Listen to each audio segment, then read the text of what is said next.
Hello, ladies and gentlemen. I'm here to talk today about something that I find to be a very important topic that really needs to be spoken about and shared a lot more. So, in Canada, they have something called the MAID Act. And what it is really effectively is assisted suicide. That's what it is. So, a suicide by way of medical professionals. Now, I want to get this out of the way off the bat really quick. I am 100% wholly and fully supportive of assisted suicide. I think it makes incredibly an impeccable amount of sense. It's incredibly justified and incredibly understandable. It's incredibly defensible. Specifically, that is, of course, for adults to be able to make that choice on their own if they have been struggling with major health issues their entire lives thus far, especially if they're 30 plus years of age, 30, 40, 50 plus. They deserve the right and the ability to legally go and say, you know what, it's enough of a strain, it's enough of a struggle. Because obviously, in all likelihood is, with these people, they have been medicated, they have been treated, they have gone a billion and one different things, therapy, whatever else. Whether it's mental illness or anything else, it's to me unjustifiable to expect these people to continue to keep going year after year after year. I get the idea and I get and understand fully where somebody comes from when people make the argument that it's considered to be extremely arrogant and egotistical, selfish of the person who's committing suicide, whether under the usual circumstances or in this case via medical. I totally get that and I understand it. It makes perfect sense. It's very defensible of a standpoint. I get it. However, the part that somebody like that is not understanding is that you are coming from your own emotional standpoint, where, yes, it is also logical, but it's emotional in the sense of that you are specifically saying this because it is your feelings, it is your emotions, energy in motion that you're putting onto that person that's struggling nonstop throughout their entire adult life and maybe even their entire life, even since childhood. That to me is even more egotistical and arrogant because you think you're worried about them, but you're really worried about yourself and how you are going to react, how what would happen if they succeeded in committing suicide. So you're really worrying about you, not the person who's committing suicide. It's conflated and projected onto the person doing so. So though I understand and I wholeheartedly get where people are coming from with the arrogance thing, it is illegitimate to me. These people struggle throughout their entire lives massively.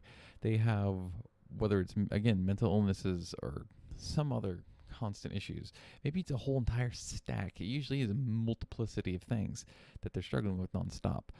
Super chronic, no matter what medications that they take, no matter what treatments and therapies they go through, it doesn't matter. They're not getting enough alleviation and break from it that they're just under constant strain and stress to where, what are they going to do? That's the honest question, And it's like, putting myself in their shoes, I cannot begin to imagine leading a life of perpetual, what is effectively by definition torture, especially considering you have the emotional stress and torture and torment of knowing that you are inevitably going to hurt people that care for you. You're going to hurt other people no matter what, right? And it's going to have a massive ripple effect. Point out of the way. So I understand, again, the reason why people see it as egotistical. I understand that. But at the same time, you have to realize when you put yourself in those shoes, it's really you worrying about yourself and your own potential fragility when it comes down to the emotions that you would experience with somebody committing suicide. That aspect, and then understanding the other aspect of putting yourself in those people's shoes and realizing assisted suicide is a fully supportable thing. It makes total sense. So, the MAID Act makes, in itself, perfect sense. However, they've slowly and surely, over the last year and a half, 2 years in Canada, that's where the MAID Act is, and again, it's a fully subsidized program as well by the federal government of Canada. They have slowly and surely, over the last year and a half to 2 years, been continuously, slowly, step by step, expanding who is covered by it and who is allowed to go get assisted suicide in a medical facility, to where there is statistically, it is actually, I believe, over 50% of the people in the last 2 years who have gone to use the MAID Act are people who are low or no income and are either barely housed or completely homeless. Those are the people.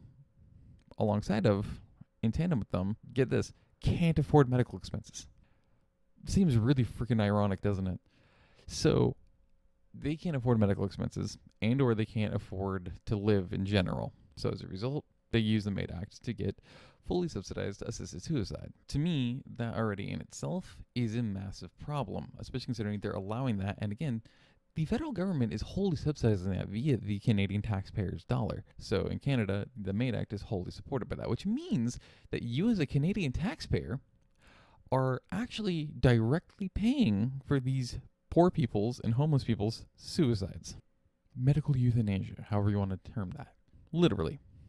You are paying to allow people who can barely afford to live get medically assisted suicide. That in itself is inexcusable, immoral, and wrong, and I think it's indefensible. So yeah, it should have absolutely been something in there in the clause of the MAID Act that says if it gets to this point and these people are going fit for verifiably these reasons, do not allow them to go. They are not subsidized, they are not covered by the MAID Act. That would have been sensible. So that already is a problem, right? Of course, the problem gets far, far worse. So, like I said, remember, step by step, they're increasing the people that are covered for medically assisted suicide, euthanasia, in Canada's MAID Act. The most recent one that just passed their federal government and is now official. Children. Oh, but it's not just children in general. Doesn't matter their conditions. No. It's children get to use the MAID Act to get assisted suicide without parental consent. Without parental consent. I'm going to say it again because that insane. Without parental consent. As in, they don't have to ask their parents' permission, meaning they can go to wherever the fuck the medical facility is that the MAID Act operates in, that they can literally walk into a MAID Act clinic at 12 years old, 15 years old, and say, I want euthanasia.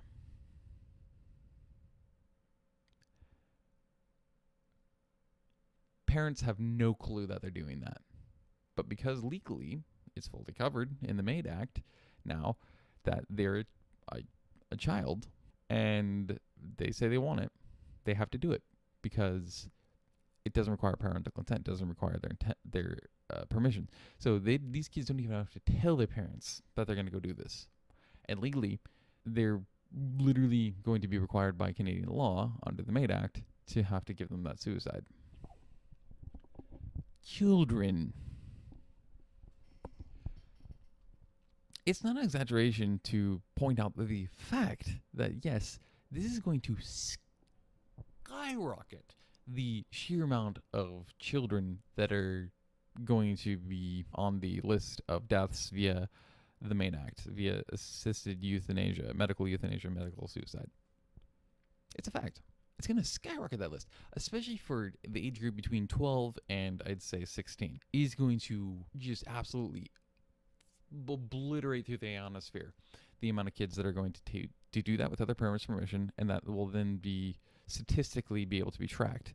The percentage skyrocketing amount that's going to be is insurmountably insane. It's going to get brutal. And it's because of the fact that when you're going through all those hormonal changes in puberty, but especially at the peak period between 12 and, again, 16, 17, there's a reason why there's the cliche of an emo kid of, you don't understand me. No one understands me. And all the cliche like, oh, I'm suffering nonstop. Besides the fact now it's perpetuated by Hollywood and everything else. Go fucking figure. And their favorite musicians, which is definitely making it worse. It definitely has an impact. Different story, different day. Point being, again, there's a reason for it. It's because it's a genuine reality. Like, this is that age group of people, especially women, but also guys. Like, think about that. In that tumultuous period of hormones where everything's trying to rebalance itself and form and figure itself out, you go through such a fucking roller coaster of everything from thoughts, beliefs, perceptions, emotions, feelings, everything and everything's amplified by a billion times, especially. And then you have the problem with modern Western societal standards, expectations, and groups, especially in regards to like high school and stuff and middle school. Yeah, it's going to skyrocket that death rate so much. It's a terrifying precedent to set, but Canada apparently is determined to do so. There is really there's no ability to defend this. There's no ability to try to argue on morality for it or anything or any kind of, there's no defense for it. There's none. You can't go and say, well, no, actually, this is defensible because blank, or this is moral because blank, or this is a good thing because blank. No, it's not. With a parent's consent, sure. But without, that's really fucked. Imagine being the parents in that situation.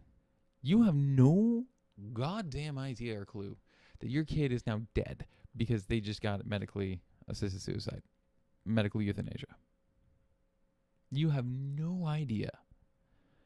And then you, I'm assuming, get that call, that letter, or you have to call yourself, God forbid, and figure out what the hell happened to my kid. And eventually you get directed to a medical facility or something that says, oh yeah, by the way, your kid's dead. Because that's a reality now. That's going to be a reality now.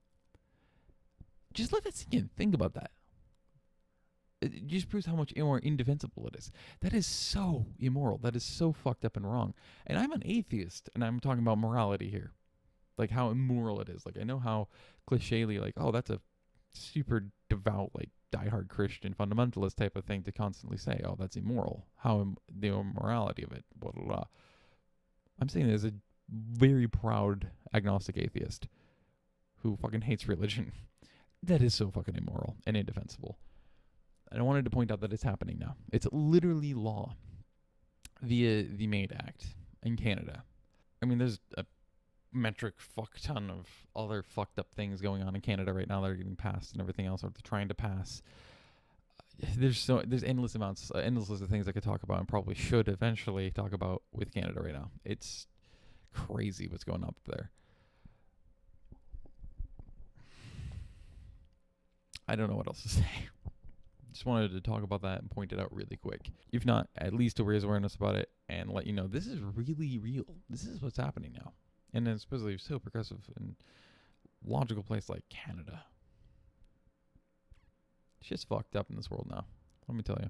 Now, here's a little bit of extra for this. As you can probably imagine, with how fucked up that is with the whole MAID Act in Canada, you can probably imagine there's going to be a bunch of other doctors and people that would at least have originally signed up and decided to be a MAID physician, so to speak, for the MAID Act and give the medical euthanasia to people. Well, now we got headlines that's pointing out statistically that they're running into a bit of a crisis here with this, with the MAID program, because Canada's running out of doctors that are willing to do the MAID Act. Basically, they're willing to perform the medically assisted suicides. They're running out of them. Makes total sense. They're about to run out of the rest of whatever is left that were willing to do it before, and probably going to lose a bunch that are doing it currently and have been doing it for the last year or two, because now allowing children without parental consent to do it, guaranteed they're going to lose a fuck ton more doctors that have already been doing it, let alone have done it. So, Canada is running out of doctors who are willing to partake in the country's euthanasia. The report suggests that doctors who offer the procedure are limiting it to those whom the laws were originally made for, like those at the end of life. Makes perfect sense. So thus they face a crisis, of course, due to a dramatic rise in the demand for the procedure that threatens to overwhelm the supply of willing and able providers. Some doctors are burnt out from the stresses of the pandemic, are dropping the add-on work of MAID, and other early adopters are retiring or moving on to other areas of practice, and more doctors still may opt out of MAID over the increased legal risk and moral hazards related to the ever-widening eligibility, which is, a perfect case in point. I guarantee that one of the many reasons that they're losing a lot of willing doctors is because of the fact that, again, as I had aforementioned, it's going to increasingly stress them out and make them be in internal conflict morality-wise and just conscious-wise, knowing that they're willingly giving euthanasia to people who really there's no logical reason to allow them their choice to choose suicide at least medically assisted, that's subsidized by you, the taxpayer in Canada. Because again, you're homeless, or you're barely housed, and or you don't know if you're going to get housing, or again, you're barely housed because you barely can make enough to get by. You can barely afford cost of living, if at all. And if you can't at all, then obviously you're homeless. Those aren't valid reasons for medically assisted suicide. There's a reason why it's called medically. Yes, it's a medical doctor applying euthanasia, thus suicide, by medical assistance, of course. But the main reason why it's medically assisted is because, again, it requires a doctor. In other words, you're supposed to have a medical crisis and problem that would thus warrant you being able to have a subsidized suicide via these doctors. So I guarantee that that's one of the main reasons why they've slowly started to lose more and more due to stresses and issues with values and morality, of course. But they're going to lose a fuck ton more with this expansion yet again, now to include kids of literally any age, by the way, who decides, I want to take myself out medically without parents' permission. It's a guarantee. There's going to be a fuck ton, a whole glut more doctors that are going to say, you know what? Fuck that. I'm out. Something to look out for sure.